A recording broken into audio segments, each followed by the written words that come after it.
நேயர்கள் அனைவரையும் ஜெயா பிளஸ் தொலைக்காட்சியினுடைய ஏன் என்ற கேள்வி விவாத நிகழ்ச்சிக்காக நான் உங்கள் அனைவரையும் வரவேற்கிறேன்.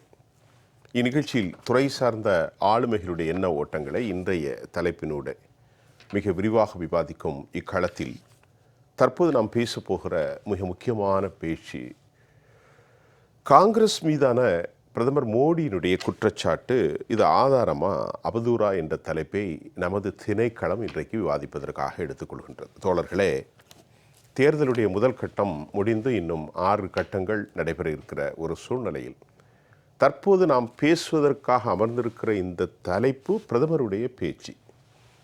பிரதமர் பேசுவது பிரதமருக்குன்னு ஒரு இலக்கணம், ஒரு தனித்தன்மை, ஒரு கண்ணியம். ஏனென்று சொன்னால் பிரதமர் அவர்கள் ஒரு குறிப்பாக அரசியல் கட்சிக்கு சொந்தக்காரர் அல்ல. ஒட்டுமொத்த ஜனநாயக விழுமியங்களுக்கும் அவர் தலைவர், அரசியலமைப்பை காக்கக்கூடிய தலைவர், அரசியல் அமைப்பின் வீடாக பார்க்கப்படும் நாடாளுமன்றத்தில் அவர்தான் முன்னிலை வகிக்கக்கூடியவர். இப்படியெல்லாம் பல்வேறு சிறப்புகள் பிரதமருக்கு உண்டு.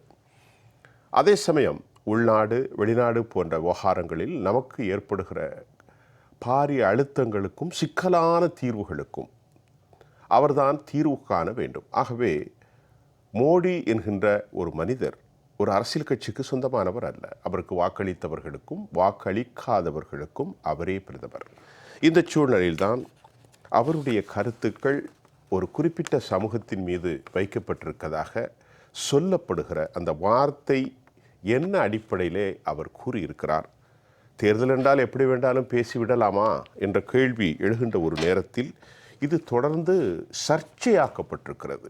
சர்ச்சை மட்டுமல்ல, இந்த கடும் போக்குவாத கருத்தை 3ஆம் தர அரசியல்வாதிகள் பேசுவதை போன்று இந்திய நாட்டின் உயர்ந்த மாண்புகளை கொண்ட தேசத்தின் சிறந்த ஒரு மனிதருடைய வாயிலிருந்து வந்திருக்கிறதே, ஏன் இப்படியெல்லாம் வர வேண்டும் என்றும் கூட நாம் இன்றைக்கு சமூக வலைத்தளங்களில் பார்த்து கொண்டிருக்கிறோம்.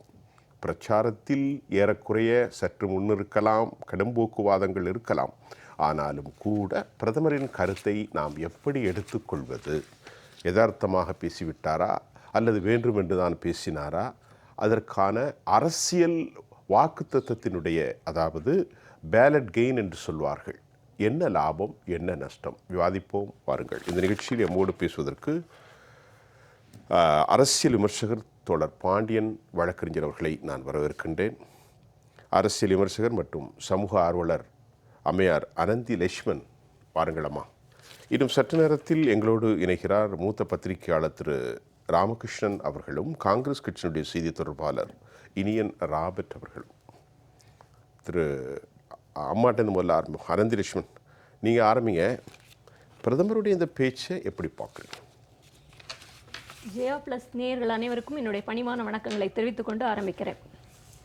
இந்த கேள்வியை நீங்கள் என்னை கேட்டதுக்கு முன்னாடி உங்களுக்கு நான் முதல்ல ஒரு விஷயங்களை தெளிவுபடுத்த விரும்புகிறேன். கண்டிப்பாக. பிரதமர் மோடி அவர்கள் எப்போவுமே இந்த வாக்குக்காக அரசியல் பண்ணுற வழக்கம் அவருக்கு இல்லை. அவர் நாட்டு வளர்ச்சிக்காக தான் அரசியல் பண்ணுறாரு. இதை நீங்கள் இப்போ இந்த 10 வருஷம் கழிச்சு நீங்கள் இதை அவர் மேலே கம்ப்ளைண்ட் எல்லாம் வைக்கிறீங்க, இதெல்லாம் தேவையில்லை. அப்போ 5ஆம் வருஷமே அப்போவே மக்கள் அதை உணர்ந்திருப்பாங்கல்ல, இவர் சரி வர மாட்டார்ப்பா நமக்கு அப்படின்னு சொல்லி செலக்ட் பண்ணியிருக்க மாட்டாங்களே. ஏன் இவ்வளவு வருஷமாக அவர் இருக்கார், இப்படி ஓயாமல் உழைக்கிறார் நாட்டுக்காக. ஸோ அவருக்கு வளர்ச்சி அரசியல் தான் முக்கியம். அதே சமயத்தில் இன்னொரு விஷயம், இந்த இப்போ சமீபத்திய இந்த கருத்தை பற்றிய என்னுடைய கருத்தை சொல்கிறதுன்னா நான் என்ன சொல்வேன் அப்படின்னு கேட்டிங்கன்னா, ஒவ்வொரு ஆக்ஷனுக்கும் ரீஆக்ஷன் சொல்லுவாங்க. ஏற்கனவே சொன்ன ஒரு இதுக்கு பதிலாக தான் அவர் இதை சொல்லியிருக்கார்ன்றத நேயர்கள் மறக்கக்கூடாது.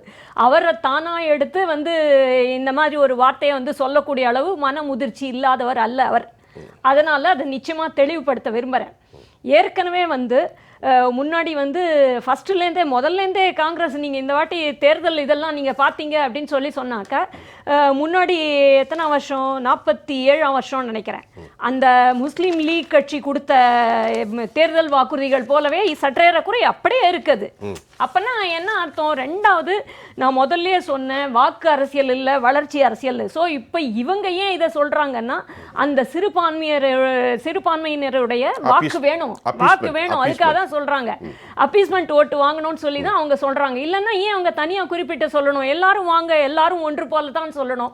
முதல்ல எடுக்கிறச்சவே அவங்கள்ட்டேந்து தூக்கி உங்க வீட்டுல அண்ணன் தம்பி நாங்க எங்களை பொறுத்த வரைக்கும் நாங்க எல்லாரும் அப்படிதான் நினைக்கிறோம், மோடிஜியும் அப்படிதான் நினைக்கிறாரு. எல்லாரும் அண்ணன் தங்கை போல பழக வேண்டும். உங்கள்கிட்ட இருக்கிற பணத்தை தூக்கி அவங்கள்ட்ட கொடுக்கறேன்னு சொல்றதுனால நீங்க ஒன்னும் சமன்படுத்த போறது இல்ல. முதலாவது இது சட்டப்படி முதல்ல அந்த மாதிரி ஒரு சட்டம் இருக்கா? உங்க வீட்டுல நாளைக்கே வந்து பக்கத்து வீட்டுக்காரன் ஏழப்பா, அதனால உங்க வீட்டுல இருக்கிறதெல்லாம் கீழ் வைனா வைப்பீங்களா? லட்சுமி அம்மா, இப்ப நான் என்ன கேட்கறேன்னா, லட்சுமி ஆனந்தி அம்மா, இப்ப என்ன கேட்கறேன்னா, எந்த விஷயம் சர்ச்சையாக பேசுகிறான்? இப்போ நான் என்னன்னா, நீங்கள் ஒரு சும்மா இப்போது நம்ம வண்டியை ஓட்டும்போது 40-60ன்னு போகணும் கேளுங்க. இப்போ நான் என்ன கேட்குறேன், காங்கிரஸ் எந்த பணத்தை கொண்டு இஸ்லாமியர்களுக்கோ அல்லது கிறிஸ்தவர்களுக்கோ யாருக்கோ கொடுக்குறேன்னு சொன்னாங்க? எது வந்து தேசத்தினுடைய அடிப்படை மாண்புகளுக்கு எதிரான வாக்கு தத்துவம்? நீங்க அதை கொஞ்சம் சொன்னா நானும் புரிஞ்சுக்கிறேன். இல்ல, இது முதல்ல ஃபர்ஸ்ட் எடுத்த உடனே இதே மாதிரி ஒன்னு சொன்னதே வந்து தேசத்துக்கு எதிரானதுதான். எல்லா இடத்துலயும் என்னதுன்னு கேட்டா நீங்க அதை சொல்லுங்க. அதாவது குறிப்பிட்ட என்னதுன்னு நீங்க கேக்குறீங்க. எந்த பாயிண்ட் இந்திய விரோதமான, இந்திய சமூகத்துக்கு விரோதமாக காங்கிரஸ் தனது மேனிஃபெஸ்டோல அதை சொல்லுங்க.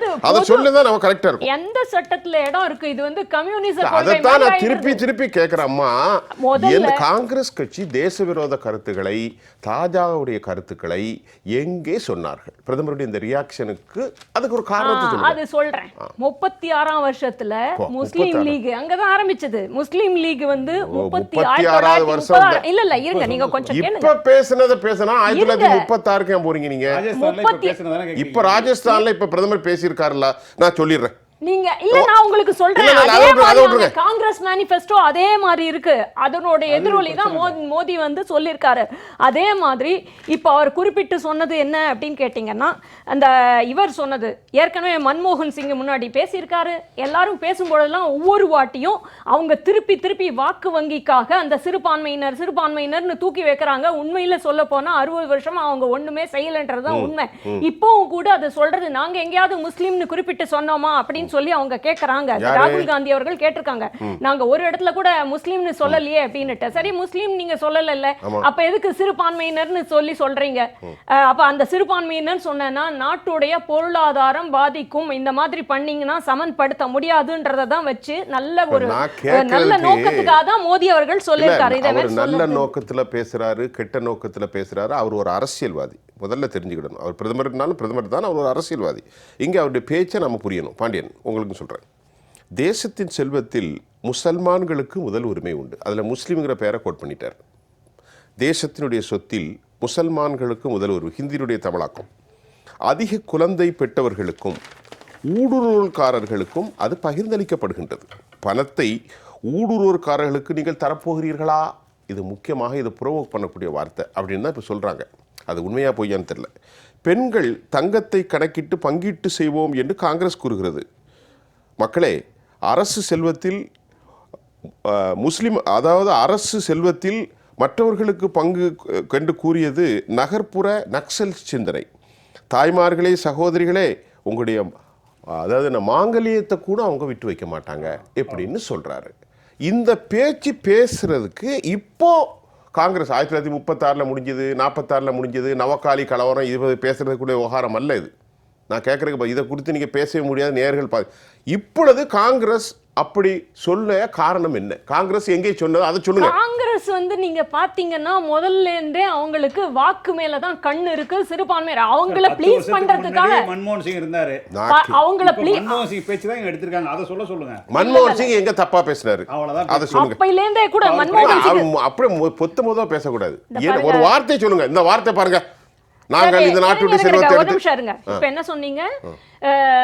முதல்லயே கூட உங்களுக்கு அதை நான் சொன்ன உடனே பழச பேசாதீங்க அப்படின்னு. பழச பேச முடியாது, அது கிண்டனா பெரிய பிரச்சனை. அது கடைசியா பேசுற முதல்லயே கூட அந்த சிறுபான்மையினருடைய அவங்களுடைய தனிப்பட்ட மத இதெல்லாம் வந்து நாங்க கண்டிக்க மாட்டோம்னு ஒரு வார்த்தை சொல்லியிருக்காங்க. இதெல்லாம் வந்து பொதுவான இத்தனை கோடி ஜனங்கள் இருக்கிற இந்து சமுதாயம் நிறைய இருக்கிற இந்தியாவில் எவ்வளவு பாதிக்கும் மக்களுக்கு, அந்த எக்கனாமிக் பேலன்ஸ், அந்த பொருளாதார ரீதியில் கூட அது வந்து அடி வாங்கும். இத மாதிரியான ஒரு வாக்குறுதி, முதல்ல இப்படி ஒரு வாக்குறுதி ஏன் அவங்க கொடுத்தாங்கன்னு முதல்ல என்ன வாக்குறுதின்னு சொல்ல மாட்டீங்க. திருப்பி பொத்தா பேசுறீங்க. காங்கிரஸ் கட்சியுடைய தேர்தல் அறிக்கையில இத்தனாவது பாயிண்ட் நீங்க சொல்லுங்க.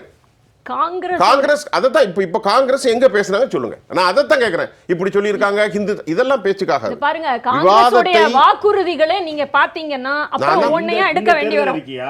இந்த தேர்தல் இருக்கையை அடிப்படையா வச்சு சொன்னாலும் இருக்கட்டும். பேசுனதா இப்ப பிரச்சனை வந்து இன்னைக்கு என்ன சார் வாதம்? மன்மோகன் சிங் பேசல. இல்ல அவங்க மோடி பேசின பேச்சு அப்படின்னு கேட்டீங்கன்னா என்னைக்காவது ஒரு நாள் சொல்லிதான் ஆனோம், யாராவது ஒருத்தர் சொல்லிதான் ஆனோம். இதையே மனசுல வச்சுட்டு இந்துக்களை வந்து நீங்க வந்து கொஞ்சம் சிறுமப்படுத்துறீங்க.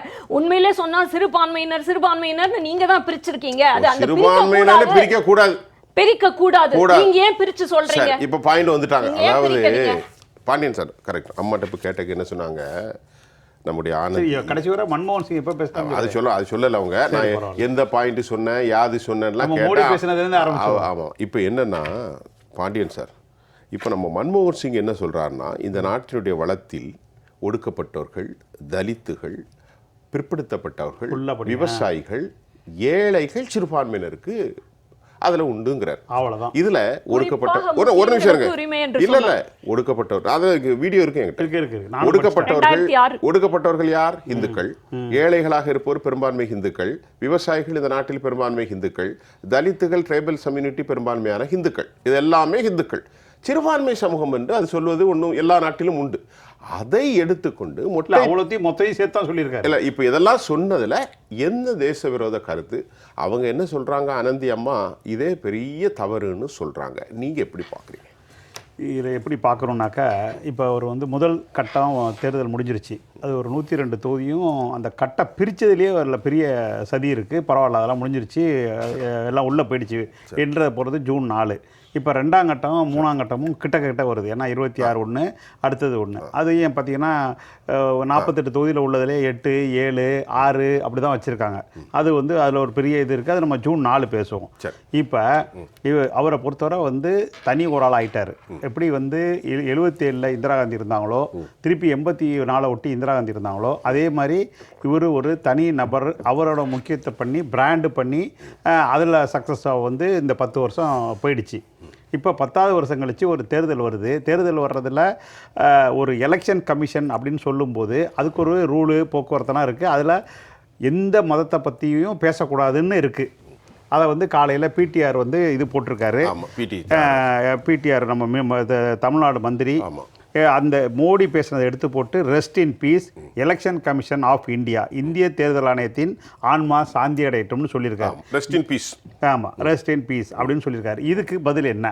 ஏன் அப்படி சொல்லணும்? அவர் ஒரு மந்திரி சொல்லணும். இல்லை அப்படின்னா அது அப்போ தேர்தல் ஆணையம்னு கண்ணை மூடிக்கிட்டு இருக்குமா அப்படிங்கிற ஒரு கேள்வியை அவர் கேட்டிருக்காரு மறைமுகமாக. ஏன்னா அந்த இடத்துல தேர்தல் ஆணையம் நம்ம செய்யாது அப்படி தான் நான் சொல்லுவேன், நேரடியாக சொல்லுவேன். இதில் ஒன்றும் பிரச்சனை இல்லை. ஏன்னா எல்லாமே அவங்க போட்டது தலைமை நீதிபதி அந்த கடைசியாக 2 பேரை போட்டதில் கூட அவருடைய பங்கு கிடையாது. ஞானேஸ்வர் குமார், இன்னொரு சிங்கி. ஆமாம், அது ஏற்கனவே இருக்கக்கூடிய ராஜீவ்குமாரா, அதுவும் அவங்க ஆட்கள். அதனால் அது வந்து எல்லாரும் ஒன்றா தான் செய்வாங்க, எந்த ஆக்ஷனும் எடுக்க மாட்டாங்க. இதுதான் தேர்தல் கமிஷன். அதனால் அது வந்து மோடி மேலே எல்லாம் எந்த ஆக்ஷனும் எடுத்துட மாட்டாங்க. ஜூன் 4 வரை எதுவுமே நடக்காது.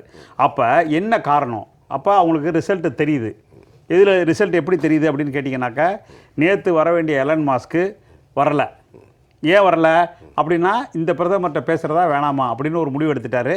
அதனால் வரல. அதனால தான் கர்நாடகாவில் 2 நாளைக்கு முந்தி பேசும்போது நமது பிரதம மந்திரி மோடி அவர்கள் என்ன சொல்கிறாரு, உள்நாட்டு வெளிநாட்டு சதிகள் இருக்கிறது, நான் பிரதம மந்திரி ஆகக்கூடாது அப்படின்னு. அப்போ ஒட்டுமொத்த மக்களும், குறிப்பாக தாழ்த்தப்பட்ட பிற்படுத்தப்பட்ட மற்ற எல்லா இந்துக்களும் முடிவு பண்ணிட்டாங்கன்னு அர்த்தம். 20% கூட இந்தியா ஃபுல்லாக ஓட்டு வாங்க முடியாதுன்னு அவர் முடிவு பண்ணி தோல்வி பயம் வந்துருச்சு. அதனால் இது ஏற்கனவே நீங்கள் சொல்கிறது ஒரு ஆதாரம் இல்லாமல் பேசக்கூடாது. எந்த அடிப்படையில் சும்மா ஓட்டு வராது, ஓட்டு போட மாட்டாங்க, தோல்வி பயம்னா அதுக்கு ஒரு காரணங்கள். 19 அவர் 2வது நட வெற்றி பெற்றாருன்னு மேடம் சொன்னாங்க, நான் ஒத்துக்கிறேன். முன்னாடியோட கூட தொகுதி வாங்கி 282 இருந்ததை 303 தொகுதி வாங்கி பெரும்பான்மையோட ஆட்சி அமைச்சாங்க. நம்ம அதை ஒத்துக்கிட்டோம், எந்த இடத்துலையும் நம்ம மாற்றுக்கிறது கிடையாது. இப்போ அந்த பயத்தினுடைய காரணத்தினால தான் அவர் அடுத்த கட்டமாக எடுத்து, அது குறிப்பாக ராஜஸ்தான், குஜராத்து அந்த ஏரியாவில் தான் போய் பேசுகிறாரு. இப்போ கர்நாடகாவில் பேசுனது வேறு. அங்கே வந்து வெளிநாட்டு சக்திகள் இருக்குது, அவங்களாம் என்னை விரும்பலை அப்படின்னு சொல்கிறாரு. அங்கேருந்து ராஜஸ்தானுக்கு போய் இது மாதிரி இந்த விஷயத்தை முரண்பாடை எடுக்கிறாரு. ஏன் இந்த முரண்பாடு எடுக்கிறாருன்னா, அங்கே உள்ள நல்லா கவனிச்சிங்க, இந்து ராஜபுத்திரர்கள் கிட்டத்தட்ட 22 கோடி இந்தியாவில் இருக்காங்க. அவங்க கடுமையாக இருக்கிறாங்க. அது பெரிய போராட்டம் போய்கிட்டு இருக்கு. பெரிய போராட்டம்னா அந்த நேற்று தான் அந்த காரணம் இதை சொல்லுறேன். தோழர் இப்போ கேளுங்க, 14% குஜராத்தில் ராஜபுத்துகளும் 7% உத்தரப்பிரதேசங்களும் அதே போல ராஜஸ்தான், மத்திய பிரதேசம் எல்லா இடத்துலையும் இருக்கக்கூடிய ஒரு சத்திரிய சமூகம். அது பெரிய பெரிய சமுதாயம். அவங்களுக்கு கட்டுப்பட்டு பல சமுதாயம் இருக்குது. அதான் அங்கே ராஜபுத்திரர்ன்ற அந்த சொல்கிற விதம். அதில் யார் பேசியிருக்கா அப்படின்னு கேட்டால் பரசோத்தம் ரூபாலாங்கிறது central minister of state animal husbandry அந்த மினிஸ்டர். அவர் என்ன பேசுறாருன்னா அந்த பெண்களை பற்றியும் தவறா பேசுறாரு. இப்போ இதை தான் வந்து பிஜேபி கண்டிச்சிருக்கணும். ருபேலாவை கேண்டிடேட்டாக போடக்கூடாதுன்னு சொல்கிறாங்க. அவருக்கு வாபஸ் பண்ணுற தேதி முடிஞ்சிருச்சு. அதெல்லாம் முடிஞ்சோன்னு தான் இவங்க என்ன சொல்லிடுறாங்கன்னா நாங்கள் பிஜேபி எதிர்த்து ஓட்டு போட போகிறோம் அப்படின்னு சொல்கிறாங்க. இந்த வாக்கு வங்கி வரலன்னா அங்கே என்ன ஆகிடுன்னு கேட்டிங்கன்னாக்கா தோல்வி உறுதி. இதுதான் ஆதாரம். இதுக்கப்புறம் இந்து ஜாட் இனத்தினர் இவங்க தான் உத்தரப்பிரதேசத்தில் அதிகங்கிறது உங்களுக்கு தெரியும். மேற்கு உத்தரப்பிரதேசத்தில் மெஜாரிட்டி அவங்க தான் அதிகம். இன்னும் பல ஸ்டேட் ஹரியானா அந்த ஜார்க்கண்ட்ல இருக்காங்க. அப்போ அவங்க வந்து விவசாயிகள் அதிகம். அந்த விவசாயிகள் இந்துக்கள் பாதிக்கப்பட்டாங்க. ஏன்னா இவங்க வந்து 1.5 மடங்கு விலை நான் எம்எஸ்பி தர்றேன் அப்படின்னு சொன்னாங்க. அதுக்கு தரலை. எதிர்த்து போராடுறத அழிக்கிறாங்க. அது மட்டும் இல்லாமல் அங்கே ஒரு மந்திரி தன்னுடைய மகனை விட்டு காரை விட்டு ஏற்றி விவசாயிகளை கொள்றாங்க. யார் கொள்ற? செத்து போனது யாரு? இந்து விவசாயிகள். அந்த விவசாயிகள் கொல்லப்படுறார்கள். அவர்களுக்கு இவர் வந்து கடந்த கால நிகழ்வுகள் இல்ல. இப்ப சமீபத்தில்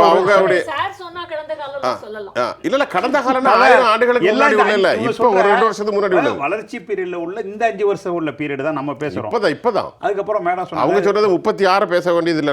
அதுதான் நம்ம சொன்னோம். 36 ஃபாலோ பண்ணி இப்பவும் கொடுத்திருக்காங்க. இப்படியே நீங்க பேசிக்கிட்டு அந்த ஒரு இதுக்கு தான் அடுத்த விஷயத்துக்கு வந்துரும். இவங்க சொன்னாங்க இந்த கடைசி 5 வருஷம் வளர்ச்சிக்காக நடந்துச்சுன்னாங்க. யாருடைய வளர்ச்சிங்கிறதா இங்க கேள்வி. யாருடைய வளர்ச்சி? இவங்க இந்த 1600 பேர் கிட்டத்தட்ட அவங்க தான் வந்து இந்த 1.5-2 வருஷத்தில், அது குறிப்பாக கொரோனா பீரியடில் இந்தியாவை பொறுத்தவரை சோகால்டு இந்துக்கள் பனியாக்கள் உள்ள குஜராத்து மற்ற பணக்காரர்கள் ஒரு கார்ப்பரேட் கம்பெனிகள் 1600 பேர் 8000 கோடிக்கு மேலே வளர்ந்துருக்காங்க இந்த 2 வருஷத்தில். இது கொரோனா பீரியடில். அதில் அதானியும் அம்பானியும் மிக அதிகம். ஏன்னா அவருக்கு தான் 1 லட்சம் கோடி வந்து இன்வெஸ்ட்மெண்ட் ஆகி கிட்டத்தட்ட வேர்ல்டு லெவல் பணக்காரர் லிஸ்ட்டில் வந்து காரணம் இவருடைய வளர்ச்சி. இவர் வளர்ச்சிங்கிறது இவங்க தான். நம்ம வளர்ச்சி என்ன? இப்போ நம்ம அந்த வளர்ச்சி ஒரு பக்கம் இருக்கு. ஆனால் அந்த வளர்ச்சி எல்லாம் தாண்டி இது சமூக சீரழிவை ஏற்படுத்துமாங்கிறதான் கேள்வி. இல்லை இந்த முரண்பாடு அதாவது ஒரு சமூக அதாவது இல்லை இல்லை இப்போ என்னன்னா சமூகம் இல்லை, ஒரு அமைதி இல்லாமல் ஒரு ப்ரோக்ரஸ் கிடையாது. திரு ராமகிருஷ்ணன் சார், நான் உங்களை வரவேற்கிறேன் நிகழ்ச்சியினுடைய. சார், நீங்கள் ஒரு மூத்த பத்திரிகையாளராக எனது கேள்வி என்னென்னா, பிரதமருடைய இந்த பேச்சு குறித்து ராகுல் காந்தி கடுமையாக பேசுகிறார். அதாவது இந்த நாட்டில் ஆட்சியில் நபரை மாற்றுவது ஒரு விவகாரம் அல்ல. ராகுல் காந்தியுடைய ஸ்டேட்மெண்ட் சர்வாதிகாரம் மாற்றப்பட வேண்டும் என்ற அவரோட கருத்தில் காங்கிரஸ் தேர்தல் அறிக்கையினுடைய எஃபெக்ட் தான் இந்த மாதிரி பிரதமரை பேச வச்சிருக்கிறது. பொதுமக்களுடைய கவனத்தை முழுமையாக திசை திருப்பியிருக்கிறது. இது ஒரு புரட்சிகரமான தேர்தல் அறிக்கை. வேலைவாய்ப்புகள், மக்கள் தங்களுடைய குடும்பத்தினுடைய எதிர்காலம் குறித்து சிந்தித்தார்கள். அதில் ஒரு முக்கியமான பாயிண்ட்டு, ஒரு பிரதமரை தேர்ந்தெடுக்கக்கூடிய தேர்தல் அல்ல, மாறாக இது சர்வாதிகாரத்தினுடைய மாற்றப்பட வேண்டும், புளூரிஸ்டிக் ஐடென்டிட்டி முழுமையாக நிறுவப்படணும் என்கின்றார் ராகுல் காந்தி. ஆனால் பிரதமர் நேற்று பேசிய கருத்துக்களை நீங்கள் எப்படி பார்க்கின்றீர்கள்? ஒரு மூத்த பத்திரிகையாளர் இதற்குடைய பின்னணி, உள்தாக்கம் அல்லது அதற்கான தேவை இருந்ததா, எப்படி பார்க்கின்றீர்கள்? ஒரு கம்யூனிட்டியை பேரை சொல்லி குறிப்பிட்டது. ராமகிருஷ்ணன் சார், உங்களின் பார்வையில்.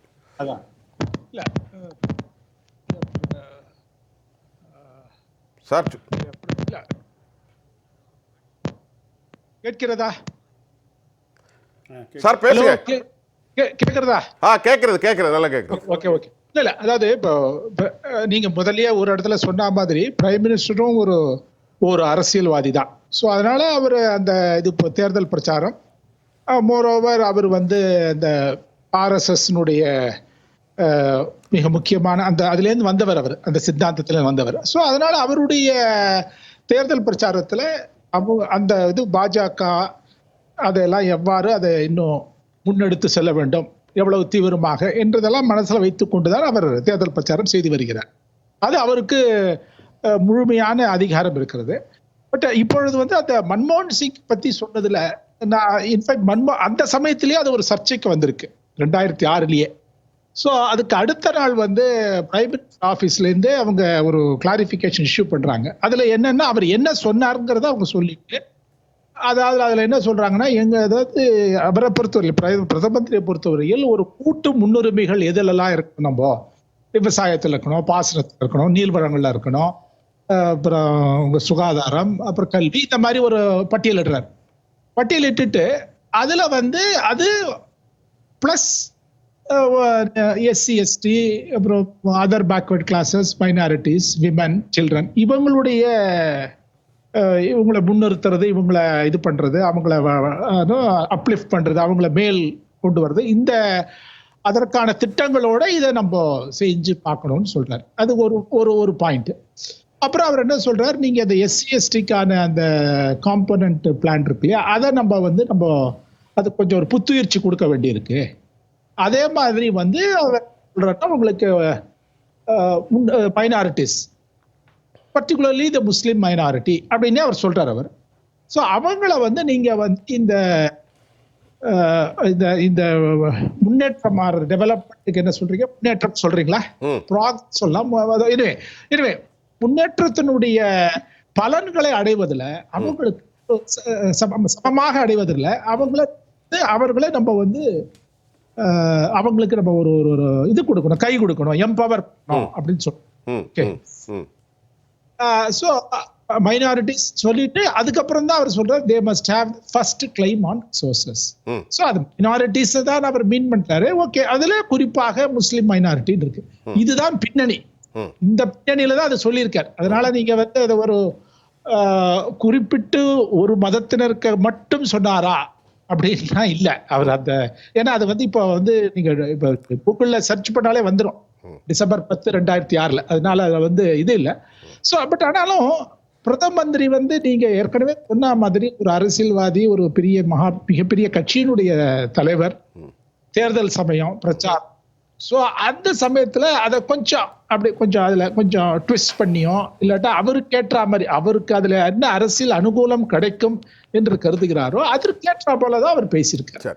ராமகிருஷ்ணன் சார், நீங்க வந்து சொன்ன பாயிண்ட்ல வந்து பொதுவாக சொல்வார்கள், அவர் கூட சொல்றாரு, கரீப், விவசாயிகள், ஏழைகள், அந்த அடிப்படையில் மைனாரிட்டின்னு சொன்னது ஒரு பெரிய தேச குற்றச்சாட்டு அல்ல. ஆனால் அந்த சிமிலாரிட்டிஸ் இன் பிட்வீன் அதை யார் நம்ம ஒரு மன்மோகன் சிங் என்ன பேசினாரோ அதற்கு இதற்கு ஒரு நெடிய வித்தியாசத்தை பார்க்கிறீர்களா? குறிப்பாக பிரதமருடைய பேச்சு இந்த நாட்டில் முசல்மான்களுக்கு உரிமை உண்டு என்கின்றது, அது ஒரு தரம். இரண்டாவது தரம், அதிக குழந்தைகள் பெற்றவர்கள் என்கிற வார்த்தையும் ஊடுருவல்காரர்கள் என்ற வார்த்தையும் ரொம்ப ஒரு கடும்போக்குவாதத்தாக இருக்கிறது என்பதுதான் இன்றைக்கு எழுகிற குற்றச்சாட்டு. இதை எப்படி பார்க்கின்றீர்கள்? ஒரு கடுமையான குற்றச்சாட்டு. நீங்க ஒண்ணு எடுத்துட்டீங்கன்னா, மோடி அவர்கள் வந்து ஒரு தீவிரமா தேர்தல்ல வந்து அதாவது அவங்க எடுத்துட்டு தீவிர பிரச்சாரம் செய்யணும். அது அவங்களுடைய ஒரு அணுகுமுறையாக இருக்கிறது. அதை வந்து நீங்க அது செய்யணுமா வேண்டாமாங்கிறத இன்னொரு மேட்டர். பட் எனிவே அவர் அமித்ஷா, பாஜக வந்து எலெக்ஷன் ரொம்ப சீரியஸா எடுத்துக்கிறாங்க. ஓகே, ஸோ அதனால அவர்கள் எடுக்கின்ற விஷயங்களும் கூட பாத்தீங்கன்னா அது அவங்கள கொஞ்சம் அது அவங்களுடைய அரசியல் நிலைப்பாட்டை ஆதரிக்கின்ற வகையில, அவங்களுக்கு அரசியல் அனுகூலம் ஏற்படுகின்ற வகையில அதை கொஞ்சம் எந்த அளவுக்கு அதை கொஞ்சம் வளைச்சிக்க முடியுமோ அது மாதிரி வளைச்சுக்கிறாங்க. சோ அதனால வந்து அவர் சொல்றது அவர் ஓகே, பிரைம் மினிஸ்டர் சொல்றாரு, அதை வந்து நம்ம கேட்டுக்கணும், ரைட்? ஓகே, அதை வந்து முழுமையாக அவர் சொல்லியிருக்கார், அதனுடைய அர்த்தத்தை உள்வாங்கி சொல்லியிருக்கார் இல்லை. ஏன்னா தேர்தல் சமயம், அரசியல் அனுகூலம், தேர்தல் அனுகூலம், இதெல்லாம் மனசுல வச்சுதான் அவர் பேசுறாரு. அதை நாம் பார்த்தோம் என்றால் நம்ம அப்ப வந்து அந்த கொஞ்சம் அவரை வந்து பார்த்து அப்படியே உணர்ச்சி வசப்படுறது இருக்கு இல்லையா? ஓகே, அது வந்து படாமல் இருப்போம். நம்ம வந்து இப்ப கூகுள் சர்ச் எல்லாம் இருக்கு, அதெல்லாம் போட்டு பார்த்துடலாம் அவர் என்ன சொல்றாரு அப்படின்னு. ஆனா வந்து அவர் சொல்லிட்டாருங்கிறதுனாலயே அது அப்படியே ஒரு வேத வாக்காக நான் எடுத்துப்பேன்னா அது இன்னொரு விஷயம். அது உங்களுக்கு எதை விரும்புகிறீர்களோ அதை எடுத்துக் கொள்கிறீர்கள்.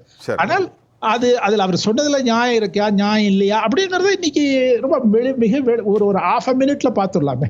அதனால அவர் இன்ஃபேக்ட் அந்த ஃபர்ஸ்ட் கிளைம் ஆன் ரிசோர்சஸ் கூட அவர் கிளாரிபிகேஷன் என்ன சொல்றாருன்னா, நான் இந்த முன்னுரிமைகள் எதெல்லாம் சொன்னேனோ அதையும் சேர்த்துதான் அப்படின்னு அர்த்தம் அப்படின்னு சொல்லியிருக்காரு அவர் ஆக்சுவலி. இதுதான் நம்ம இதை வந்து நீங்க அவர் சொன்னதை வைத்துக்கொண்டு நம்ம வந்து என்ன சொல்றது, அது பரவசம் அடைவது இருக்குல்ல, அது தேவையில்லை. இன்றைக்கு வந்து இருக்கின்ற தொழில்நுட்ப சாதனங்கள் இருக்கிறதுனால ரொம்ப நிதானமாகவே அதை அணுகலாம். சரி, அப்ப அதுல ஒரு அரசியல் தன்மையும் இருக்கின்றது.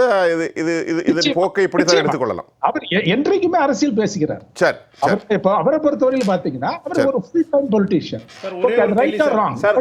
சார் ஒரே ஒரு கேள்வி நீங்க கேட்டுறீங்களா? அதாவது இது எலெக்ஷன் கமிஷன் அடிப்படையில் இது வந்து சரியா தவறா, அதை மட்டும் சொல்லுங்க. நீங்க உங்க கருத்தை சொல்லுங்க. நீங்க வந்து ட்விஸ்ட் பண்ணி பேசுறீங்கன்னா அது நிச்சயமா அது அப்ஜெக்ஷனபிள். ஓகே, நீங்க வந்து அந்த அர்த்தத்தையே நீங்க வேற மாதிரி கொடுத்து நீங்க பேசுறீங்கன்னு வச்சுக்கோங்களேன், அப்போ அப்ஜெக்ஷனபிள். அண்ட் தென் நீங்க வந்து கொஞ்சம் ரிலீஜன் கார்டையும் அங்க அப்படியே அழகா சேர்த்துக்கிறீங்க.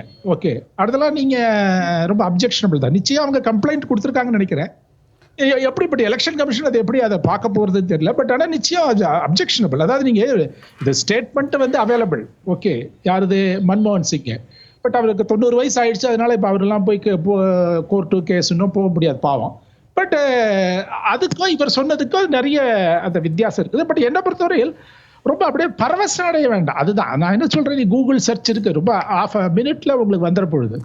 ஸோ அதனால அவர் சொன்னது, அதாவது இப்ப அந்த மாதிரி எடுத்துட்டோம்னா அவருடைய பேச்சுகளையே நம்பகத்தன்மை இருக்கிறதா இல்லையாங்கிற ஒரு கேள்வியோடய மக்கள் பார்ப்பாங்க. சரி, அதுக்கு தான் நான் சொல்ல வரேன். சரி, நம்முடைய நிகழ்ச்சியில் இனியன் ராபர்ட் இணைகிறார். சார், இப்போ நீங்கள் வருவதற்கு முன்னால் ராபர்ட் நிகழ்ச்சியெல்லாம் கேட்டிருப்பீங்க. பிரைம் மினிஸ்டருடைய இந்த பேச்சை எப்படி பார்க்குறீங்க சார்? அதாவது காங்கிரஸ் கட்சி 2024 நாடாளுமன்ற தேர்தலில் காங்கிரஸ் கட்சியினுடைய தேர்தல் அறிக்கையில் ஒரு வரி இருக்குது. அந்த வரி என்ன சொல்லுதுன்னா, இந்தியாவில் உள்ள வளங்களை நாங்கள் ஏழைகளுக்கு பிரித்து கொடுப்போம், வளங்களையும் செல்வத்தையும் பிரித்து கொடுப்போன்றத ஒரு சோசியலிச கொள்கையில் எழுதப்பட்டிருக்கின்றது. இப்போ என்ன பிரச்சனைனா, இவங்க சொல்கிற சிறுபான்மை யாருன்னா இந்தியாவில் வாழக்கூடிய 3% சிறுபான்மைக்கு தான் பிரச்சனை. இப்போது இந்த 3% சிறுபான்மை தான் 2000 ஆண்டுகளாக எல்லா விதமான சுகபோகங்கள் அனுபவிச்சுட்டு இருக்கிறாங்கல்ல. இப்போ நாங்கள் என்ன சொல்கிறோம், நாங்கள் ஆட்சிக்கு வந்தால் இந்தியாவில் சாதிவாரி கணக்கெடுப்பு எடுப்போம்னு சொல்கிறோம். அது மட்டும் இல்லாமல் 50% சீலிங்கை உடைப்போம்னு சொல்கிறோம். இங்கே உள்ள ஓபிசி எஸ்சிஎஸ்டி மக்களுக்கான பிரதிநிதித்துவத்தை உறுதிப்படுத்துவோம்னு சொல்கிறோம். தனியார் துறையில் இடஒதுக்கீடுன்னு சொல்கிறோம். இப்படிலாம் சொன்னால் கண்டிப்பாக பயம் வரதானே செய்யும். அப்போது அந்த 3% சிறுபான்மைக்காக பிஜேபி இந்த மாதிரியான நாடகத்தை ஆடிட்டு இருக்கு நாங்க பார்க்கிறோம். எப்படி நாடகம் என்னன்னா, அப்படியே பழிய தூக்கி போடுறது. காங்கிரஸ் கட்சி வெல்த் பிரிவிலேஜ் சொன்னது என்னன்னா, இந்தியாவில் பல வருடங்களாக அனுபவிக்கின்ற அதிகாரங்களை தான் நாங்கள் பிரித்து கொடுப்போம்னு சொல்றோமே தவிர, நாங்கள் யாருடைய சொத்தையும் பிடுங்கி கொடுப்போம் நாங்கள் ஒரு முறையும் சொல்லலை. இது முழுக்க முழுக்க மத அடிப்படையில் பிளவுவாதத்தை ஏற்படுத்தி அதன் மூலமாக வாக்குகளை பெற முடியுமா என்கிற ஒரு சில்லறைத்தனமான அணுகுமுறை இது. சார் ரொம்ப கஷ்டப்பட்டு மதம் இருக்கா இல்லையான்ற விவாதத்தை பற்றி பேசியிருந்தார். அதில் தெளிவாக குறிப்பிட்டிருக்கிறார் பிரதமர் அவர்கள். அது பேர் சொல்லியே சொல்றாரு, ஊடுருவக்காரர்கள்னு சொல்றாரு, நிறைய குழந்தைகள் பெற்றுப்பாங்கன்னு சொல்றாரு. இதை விட இந்தியாவுக்கு கேவலம் வராது இருக்குமா? இதை விட இந்தியாவினுடைய பிரதமராக இருக்கிற ஒருவர் இவ்வளவு கீழ்த்தரமாக பேச முடியுமா? இங்கே பிரதமர் பேசியிருக்கிறார். கீழ்த்தரமான வார்த்தை, ரொம்ப கீழ்த்தரமான வார்த்தை. எனக்கு என்ன சந்தேகம்னா, இது எலெக்ஷன் கமிஷனா இல்லை கமிஷன் வாங்கின கமிஷனா எனக்கு தெரியல எனக்கு. ரைட், இன்னைக்கு என்ன பண்ணிருக்கணும், உண்மையிலே எலெக்ஷன் கமிஷன் தன்னாட்சி அதிகாரம் பெற்ற அமைப்பாக இருந்திருந்தால், இட்ஸ் கான்ஸ்டிடியூஷனல் பாடியாக இருந்திருந்தால், பிரதமருடைய ஸ்பீச்சை வந்து தடை செஞ்சிருக்கணும். அவர் 10 நாள் பிரச்சாரத்துக்கு போகாமல் நிறுத்தி இருக்கணும். ஆனா எதற்காக அசோக் லவாசா வெளியில போனார், எதற்காக அருண் கோயல் வெளியில போனார் காரணம் இப்ப எனக்கு புரியுது. அப்போ இன்றைக்கு இந்தியாவில் வந்து முழுக்க முழுக்க இவர்கள் மதத்தால் இந்தியாவை துண்டாட வேண்டும் நினைக்கிறாங்க. நான் என்ன கேட்கிறேன், தமிழ்நாட்டில் வந்து இதை பேச வேண்டியதானே, இந்த கருத்தை தமிழ்நாட்டில் பேசியிருக்க வேண்டியதானே. தமிழ்நாட்டில் பேசியிருந்தா பிஜேபிக்கு வர்ற ஓட்டம் வந்திருக்காது. ஏன்னா மக்களுக்கு தெரியும் என்ன நோக்கத்தில் பேசுறாங்கன்னு, எதற்காக பேசுறாங்கன்னு அவங்களுக்கு தெரியும். பிஜேபி யாருக்காக உருவாக்கப்பட்ட கட்சின்னு தமிழ்நாடு மக்களுக்கு தெரியும். வட இந்தியாவில் மக்களை ஏமாத்தி வச்சிருக்காங்க. ஏன்னா மக்கள் இப்போ ஏமாற தயாராக இல்லை. அங்கே உருவாயிருக்கக்கூடிய இந்தியா கூட்டணி, சமூக நீதி கூட்டணி, சமாஜ்வாதி கட்சி காங்கிரஸ் கட்சி, ஆர்ஜேடி காங்கிரஸ் கட்சி, ஆம் ஆத்மி காங்கிரஸ், இது மூன்றும் சமூக நீதி கூட்டணி. 2000 வருடங்களாக அனுபவித்த அத்தனை சுகபோகங்களையும் அடித்து நொறுக்குன்ற வெளிப்படையாக நாங்கள் பேசியிருக்கோம் நாங்கள் இங்கே. அப்போ அதுதான் உங்களுக்கு அச்சத்தை ஏற்படுத்துது. அந்த பயத்தினுடைய வெளிப்பாடு தான் சம்பந்தமே இல்லாமல் இந்து முஸ்லீம் இடையே கலவரத்தை ஏற்படுத்த முடியுமான்னு பார்க்குறாங்க. தாலியை கூட பிடுங்கிடுவாங்கன்றார். யார் இது? எவ்வளவு எமோஷனல் தெரியுமா? இது எமோஷனலாக பெண்களை வந்து ட்ரிகர் பண்ணுறது.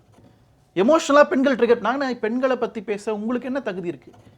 ஹத்ராஸில் ஒரு பெண் பாலியல் வன்கொடுமைக்கு உள்ளாக்கப்பட்ட பொழுது, காஷ்மீரில் 8 வயது சிறுமி அசிஃபா பாலியல் கொடுமை உள்ளாக்கப்பட்டது. அந்த குற்றவாளியை காப்பாற்றுவதற்கு தேசிய கொடியை தூக்கிக்கிட்டு அவங்கள போன கூட்டம் தானே நீங்க.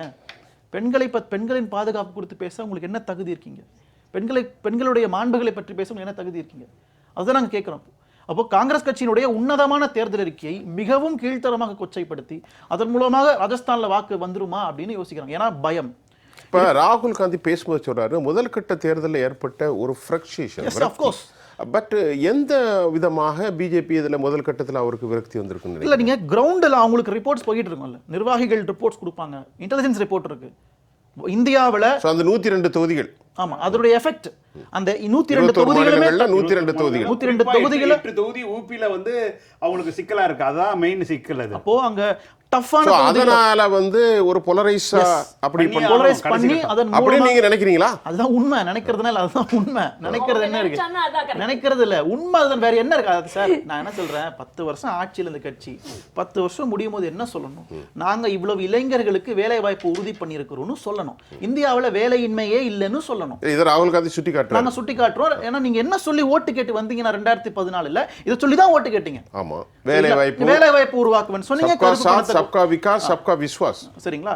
ஊழல ஒழிப்பேன்னு சொன்னீங்க, கருப்பு பணத்தை மீட்டு இந்தியாவுக்கு கொண்டு வரேன்னு சொல்றீங்க. 10 லட்சம் கொடுப்போமா வேணான்றது வேற விவாதம். கொண்டு வரேன்னு சொன்னீங்க, இல்ல அது மறுக்க முடியாது உங்களால.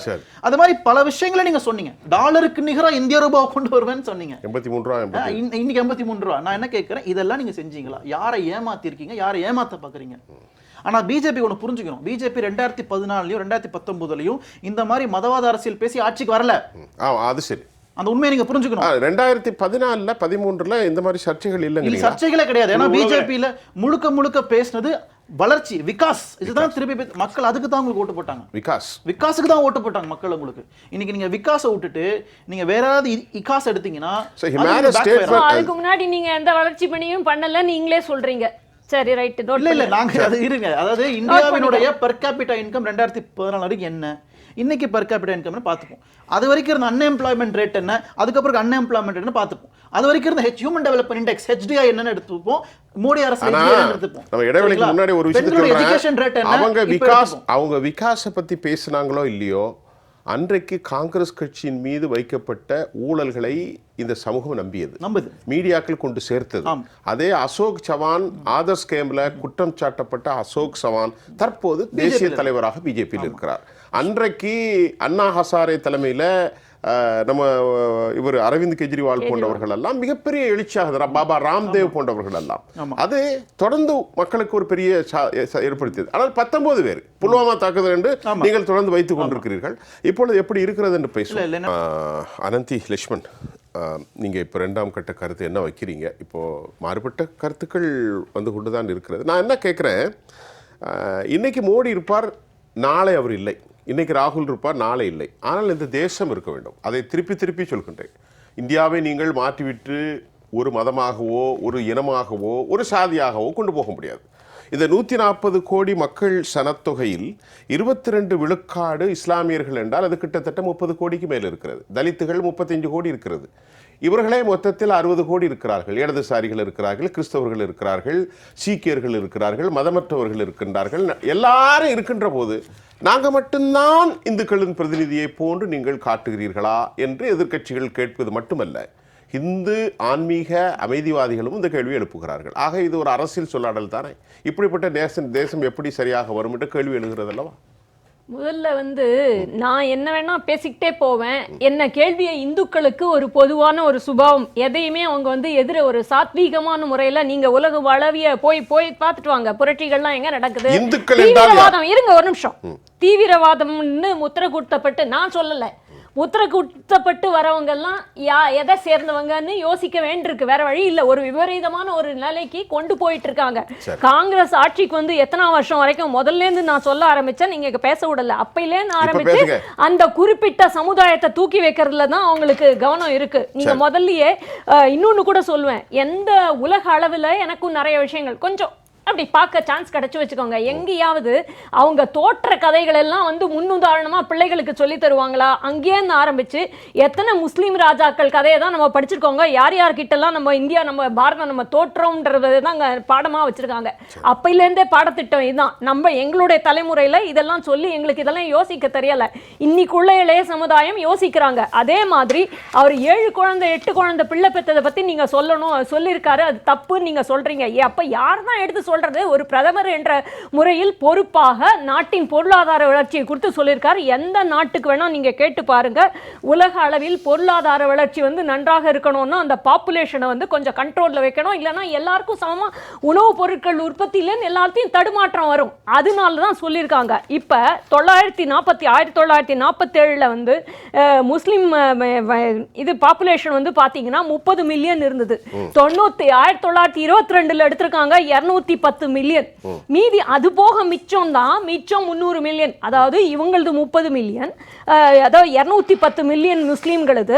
இது போக மிச்சம் இருக்கிற 300 தான் மீதி சமுதாயத்து. அதுல எல்லாமே நீங்க சொன்ன ஜெயின் வருவாங்க, கிறிஸ்துவம் வருவாங்க, எல்லாரும் வருவாங்க, புத்த மதம் வருவாங்க, எல்லாரும் வருவாங்க. அவங்கள் தான் இருக்கு. அது வந்து முதல்ல 300 மில்லியன் இருந்தது, 1.2 பில்லியன் இப்போ ஆயிருக்கு 22 சர்வே படி. ஓகே, ஆனா அப்ப என்ன அர்த்தம்னா கிட்டத்தட்ட 7 மடங்கு நீங்க கணக்கு போட்டுக்கோங்க. அப்பனா இவங்க எந்த விஷயத்துக்கும் ஒத்து வர மாட்டேங்கிறாங்கன்றது தானே விஷயம் நடக்குது. நீங்க உங்களுக்கு நீங்க தேசியம் நான் ஒரு இடத்துல உங்கள்கிட்ட கேட்கிறேன், முஸ்லீம்களுடைய பாப்புலேஷன் இன்க்ரீஸ் ஆகிறது தேசத்திற்கு ஒரு அச்சுறுத்தல். ஆமா, அச்சுறுத்தல் தான், கண்டிப்பா அச்சுறுத்தல். அதே மாதிரி உலக அளவுல சொல்றேன், உலக அளவுல அது ஒரு அச்சுறுத்தலா இருக்கு. ஒரு நாட்டோட நன்மைக்காக ஒரு பிரதமர் சொல்லாம யார் சொல்லுவாங்க? நீங்க எதை சொன்னாலும் உங்களுக்கு என்ன பயம்னா, இப்ப ஜெயிக்க போறாங்கன்னு அங்கங்க சர்வே வந்து 300 சீட்டு, நான் அதை கூட நான் எடுத்து தரேன். அதே மாதிரி வந்துட்டு போல் இது சர்வே எங்க போனாலும் அது எப்படி வந்ததுன்றத பத்தி கேள்வி வேண்டாம். நீங்க வாங்கி இருக்கலாமே. மொத்தமா வந்து உங்களுக்கு ஹிந்தி கூட்டணியில அவர் சொன்ன எல்லார் பேர்லயும் ஊழல் குற்றச்சாட்டு இருக்கு, எல்லார் பேர்லயும் ரொம்ப வருஷமா இருக்கு. உங்களால அதை பண்ண முடியலன்றனால தான் நீங்க இதை வந்து தப்பா சொல்றீங்க. இல்ல, எலக்ட்ரல் பாண்ட்ஸ் ஊழல் கிடையாதுன்னு சொன்னா இப்ப கூட சொன்னீங்க அம்பானி அதானின்றாரு. அல்ல, அம்பானி அதானி பேரு எலக்டோரல் பாண்ட்ஸ்ல இருந்தா எலக்டோரல் பாண்ட்ஸ்ல கூட இல்ல எலக்டோரல் பாருங்க, ரஃபேல் எல்லாம் நிரூபிக்கப்பட்டாச்சு. நீங்க திருப்பி அதே எடுக்காதீங்க. எலக்டோரல் பாண்ட்ஸ் பத்தி சொல்லும் பொழுது அதுல ஒரு விஷயம் நல்லதுக்கோ கெட்டதுக்கோ ஒரு விஷயம் இருந்தது.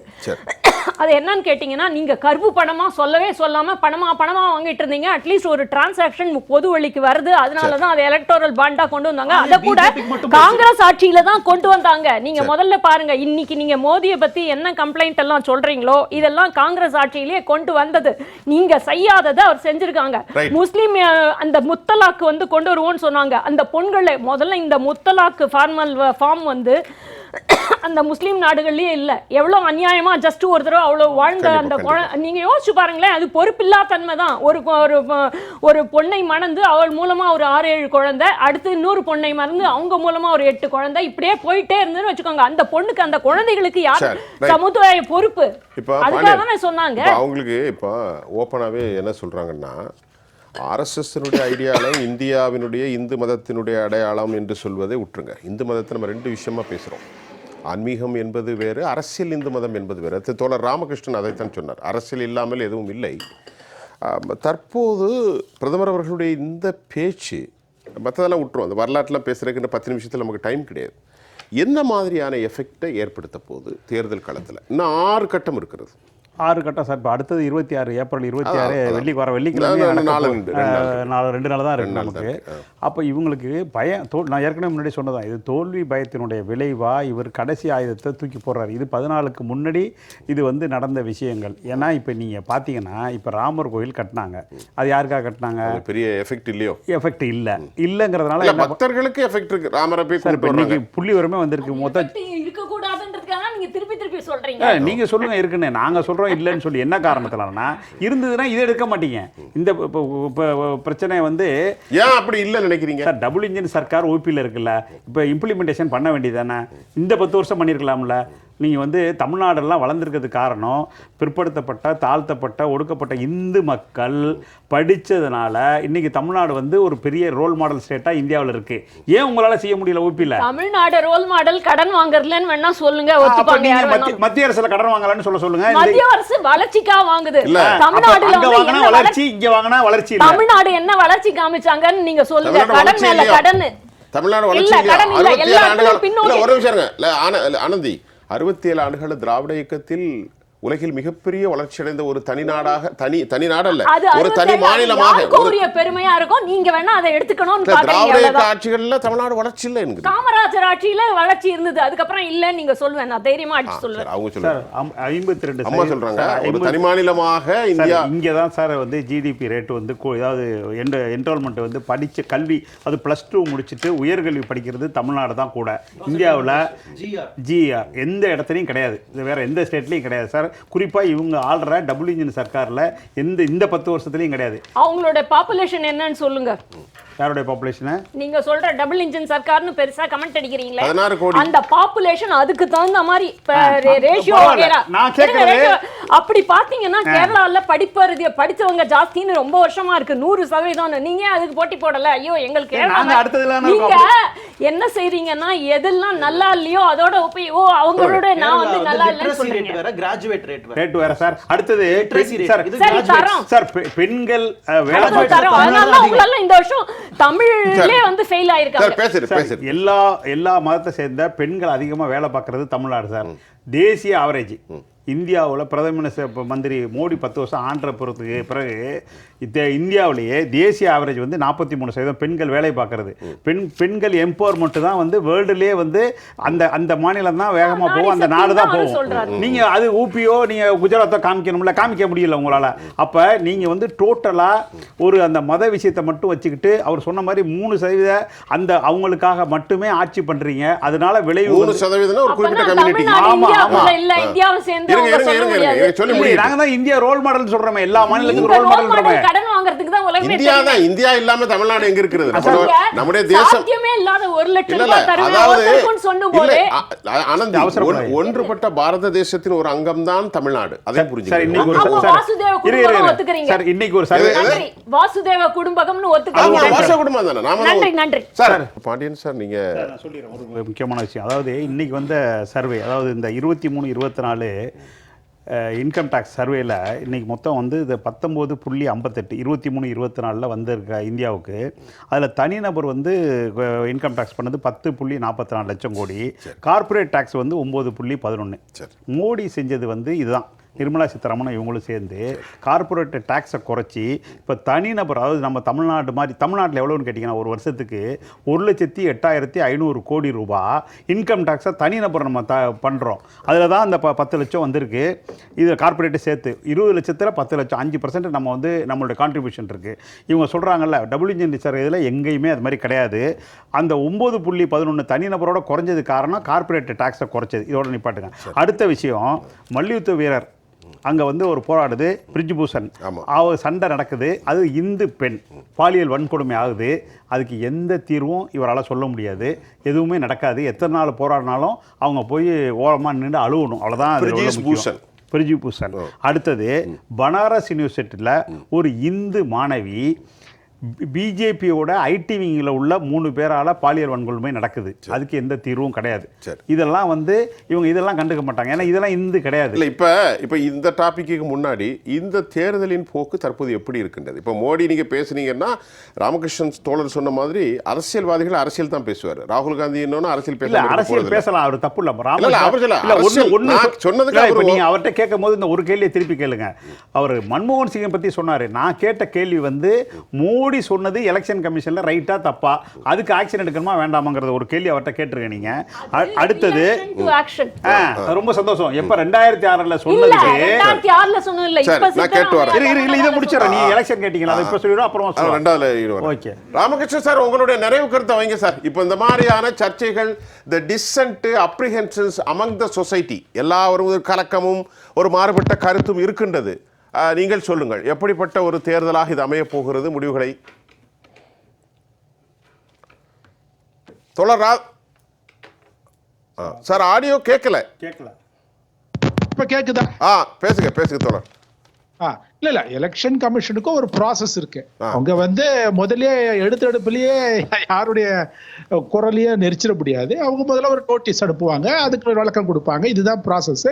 அது அவங்க அதுல வந்து ஒர்க் பண்ணிட்டு இருக்கலாம். ஓகே, இப்ப நம்மளுக்கு ஒன்றும் நாளைக்கோ நாளானிக்கோ தெரிஞ்சிட போறது. ஓகே, அதனால அது அப்படிதான் ப்ரொசீஜர்.